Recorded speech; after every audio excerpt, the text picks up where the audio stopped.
This video will explain the basics of electronic soldering and also answer some questions, like what is flux and why is it needed? What tip size and shape should I use? Can I get lead poisoning from the fumes? And why is cleaning and tinning the iron tip necessary? First, this is what not to do.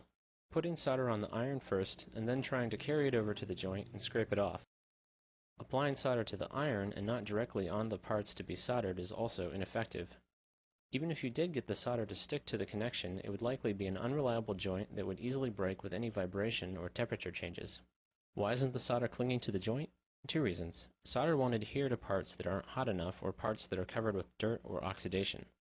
In this case, I haven't effectively heated the parts enough for them to attract the solder. Also, although you can't see it, a layer of oxidation, basically rust, is covering the parts, solder, and iron tip, and it's preventing the solder from wetting or sticking to anything. Unfortunately, almost all metals oxidize, and they oxidize much faster at higher temperatures. This is problematic because soldering occurs at higher temperatures, and solder won't adhere to oxides. The solution? Something called flux. It's basically a weak acid that removes oxides and is so essential for soldering that most solder wire has a core of flux built inside of it. After it removes oxides, flux acts as a placeholder to keep oxygen away until solder displaces it. It also reduces the surface tension of solder to help it spread, and acts as a blanket to help distribute heat.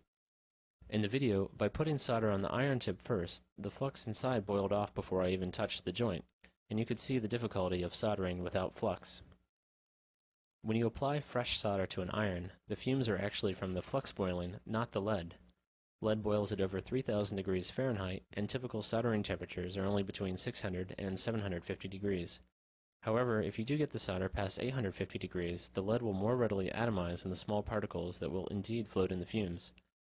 You're unlikely to get lead poisoning from soldering at typical temperatures, but the fumes are still not harmless. Long-term exposure to solder fumes has been cited as one of the leading causes of occupational asthma. Clean the tip using a damp sponge or dry cleaner like this. The gold curls are made of soft metal and coated with flux to gently clean the tip without thermally shocking it like a sponge does. This can help prolong tip life.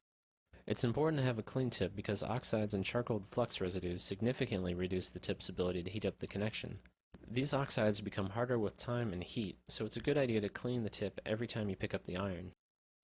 Now add a small amount of solder back to the tip. This is called tinning the tip, and it helps to transfer heat to the joint and also protect the tip from oxidizing.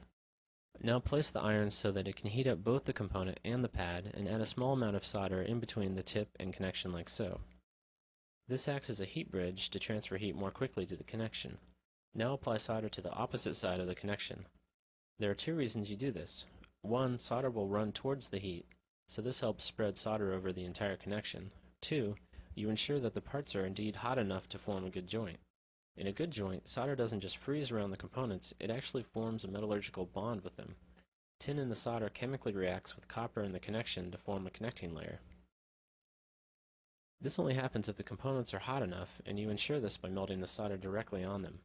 Try to keep a fresh supply of flux in the connection by continuously adding solder. Remove the solder wire, and then the iron shortly after. Cover the iron tip thoroughly with solder before putting it back in its stand to keep the iron tip from oxidizing. Ideally, the connection should take only about 2 to 5 seconds to make for typical small components. If you're using lead-free solder, it'll take longer because the solder doesn't wet or cling to metals as quickly.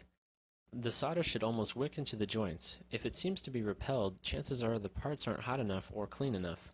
This water droplet on hydrophobic sand is an extreme case of non-wetting. In the electronics industry, an oftentimes hidden cost of components is their solderability, or how easily the solder will cling to them. Components that have been sitting on the shelf for a long time build up oxidation layers that can make soldering very difficult and require more aggressive fluxes.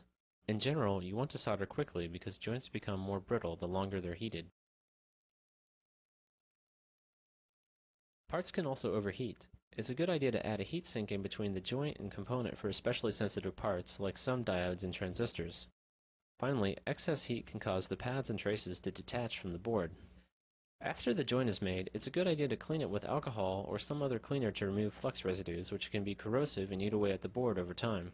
This pump bottle conveniently dispenses a small amount of alcohol when pressed down by the brush and keeps the remainder from evaporating. Some fluxes are labeled no clean and may not require cleaning.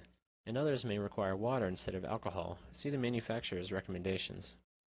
The ideal amount of solder will be enough to thoroughly cover the joint, but still let you see the outline of the wires inside so you can make sure the solder adhered to them correctly.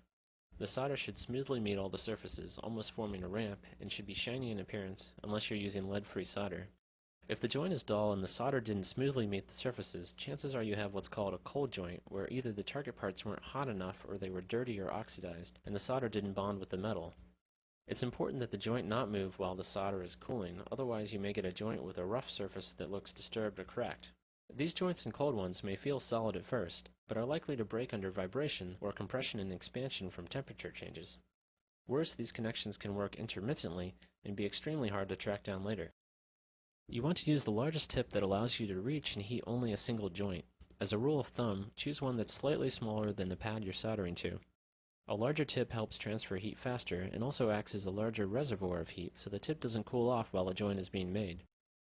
A chisel-shaped tip can heat faster because it has a greater surface area with which to contact the parts. More pictures and videos can be found at curiousinventor.com/howtosolder. Corrections and feedback are appreciated.